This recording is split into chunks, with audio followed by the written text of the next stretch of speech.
Hello, this is Bryson LaFleur, and today we're going to do a video analysis of my little brother Breck's tennis serve. So Breck recently competed in a USTA tournament, and in his tournament I noticed that he had an excellent first serve. However, he really struggled on his second serve.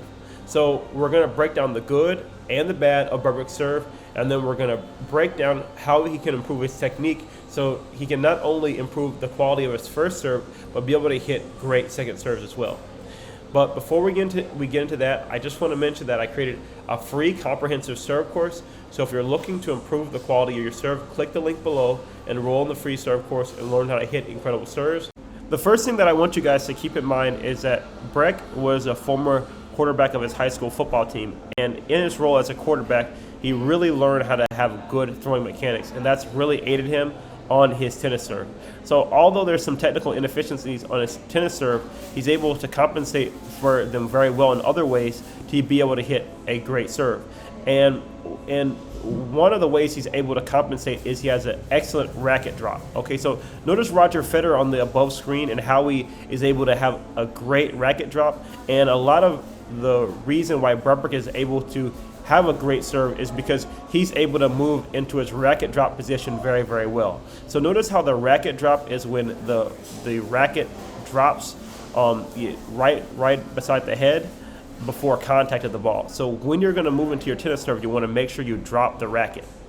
Furthermore, although Breck has a great racket drop, what's really holding Breck's serve back is that he's in the improper grip. So it's very obvious that Breck is holding the grip at about bevel number 3, and he's probably hitting with a forehand grip on his serve. And that's really also inhibiting his right to left movement. So when we move into our serve, we want the racket tip facing the side fence when we're about to move into our serve. However, Breck's racket tip is facing up.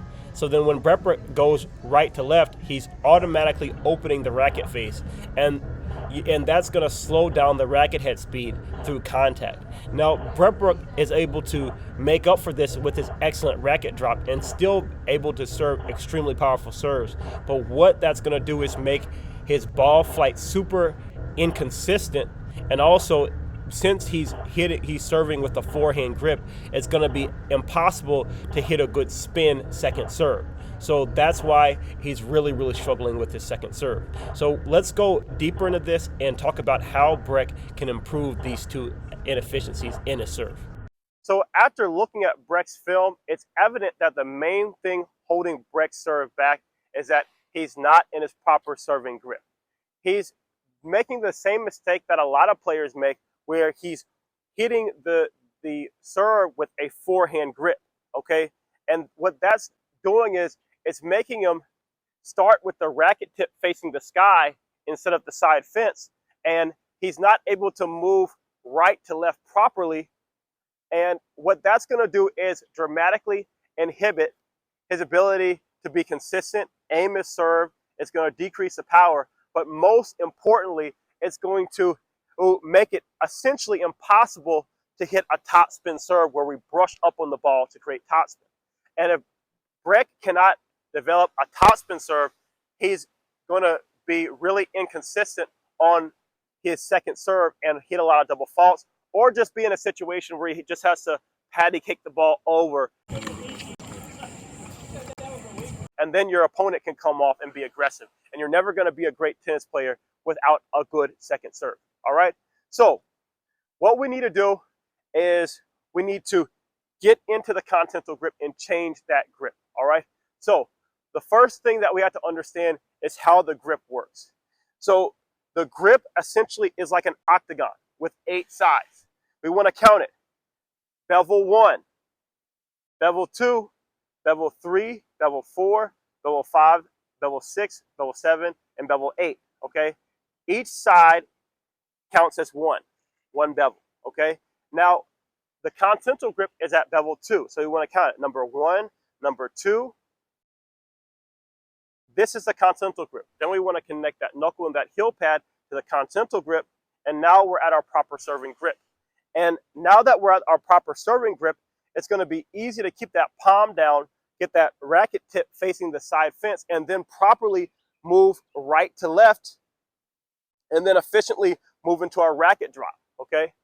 Once we can do that, not only are we going to have a lot more power on our serve, but we're going to be able to move into our topspin serve position and then brush up the ball, creating topspin. However, if we're hitting with a forehand grip, it's going to be impossible to create topspin on our serve.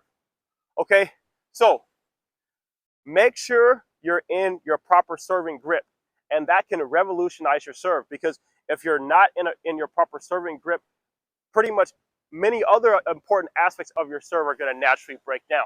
All right, so it can be really difficult for players to initially switch to the continental grip, especially if they're serving with a forehand grip. So what I recommend is going halfway to your continental and trying to just close that racket a little bit, and then over time try to get to your full continental grip.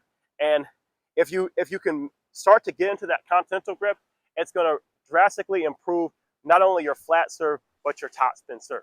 Okay, so hope that helps. This has been Bryce on the Floor with another tennis improvement video. If you want a video tennis lesson just like we did today, click the video tennis lesson link. And as always, great luck out there in the tennis court. Thank you.